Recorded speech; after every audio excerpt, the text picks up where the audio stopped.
Red velvet cake. আমাদের সবারই ধারণা রেড ভেলভেট কেক মানেই হলো লাল রঙের হবে। তো রেড ভেলভেট কেকও যেরকম হয় ঠিক তেমনই ব্লু ভেলভেট কেকও হয়। আমি একবার আমার কাস্টমারকে রেড ভেলভেট কেক বলেছিলাম করে দেব, তো দিয়েও ছিলাম। শুধু স্পঞ্জটা যেহেতু রেড কালার হয়নি, তো তার ধারণা হয়েছিল যে এটা মনে হয় রেড ভেলভেট কেক নয়। তো তাকে আমি এরকম বুঝিয়ে বললাম যে অ্যাকচুয়ালি স্পঞ্জের মধ্যে রেড কালার দিলে ওটা রেড হয়ে যায়, তার জন্য এটাকে রেড ভেলভেট বলা হয়। আলাদা করে টেস্টের কোনো হেরফের হয় না। তো এই যে কেকটা বানাচ্ছি সেটা রেড ভেলভেট কেকই, এবং এবার আমি রেড কালার দিয়েই করেছি। স্পঞ্জটা দেখতেই পেলে লাল।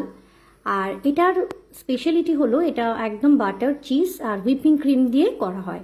তো এই যে ফ্রস্টিংটা করছি আমি ক্রিমের, এটা বাটার আছে, ক্রিম চিজ আছে আর হুইপিং ক্রিম আছে। বাটার আর ক্রিম চিজটা আগে ভালো করে বিট করে নিয়েছি, তারপরে হুইপিং ক্রিম বিট করে তার মধ্যে কিছুটা হুইপিং ক্রিম মিশিয়ে নিয়েছি।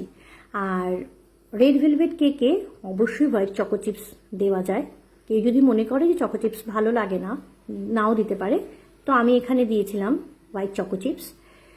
আর এই যে আমি সবসময় বলি যে ক্রিমগুলো সেট করতে হয় ফ্রিজে ক্রাম কোটিং করে নেওয়ার পরে, তার কারণ হলো পরে যখন আমি ফাইনাল কোটিংটা করব ক্রিম দিয়ে, তাতে কি হতো ওই যে কেকের ক্রামসগুলো আছে সেগুলো কেকের গায়ে লেগে যেত, মানে ক্রিমগুলোর গায়ে লেগে যেত। তো যেই কারণে আমাদের সব সময় ক্রিমটা আগে ক্রাম কোটিং করে বেশ খানিকক্ষণ ফ্রিজে সেট করতে রাখতে হয়। আর ফাইনাল কোটিংটা আমার হয়ে গেল। এটা একদম সাদা কালারের ছিল। আর আগেও তোমাদের আমি দেখিয়েছি এই কেকটা কেমন ডিজাইন, দেখলেই তোমরা বুঝতে পারবে।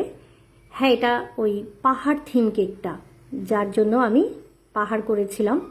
তো কিভাবে করেছি দেখো, একটা নজেলের মধ্যে কিছুটা অ্যাশ কালার মানে হোয়াইট ক্রিমের মধ্যে ব্ল্যাক কালার দিলে অ্যাশ চলে আসবে। তো তার বিভিন্ন রকম শেড ছিল। প্রথমে ছিল একদম লাইট অ্যাশ, তারপরে হলো ডিপ অ্যাশ, তারপরে হলো আরও ডিপ অ্যাশ।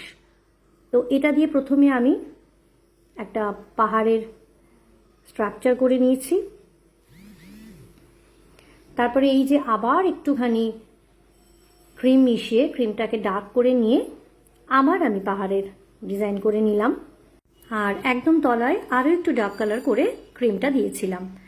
আর পাহাড় যেহেতু প্লেন থাকে না, তাই পাহাড়ের গাটা কিন্তু প্লেন করিনি।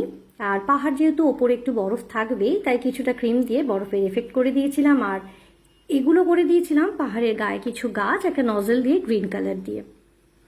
তো তোমাদের কেকটা বলেছো তোমরা, তোমাদের ভালো লেগেছে ডিজাইনটা, তার জন্য তোমাদের অনেক ভালোবাসা।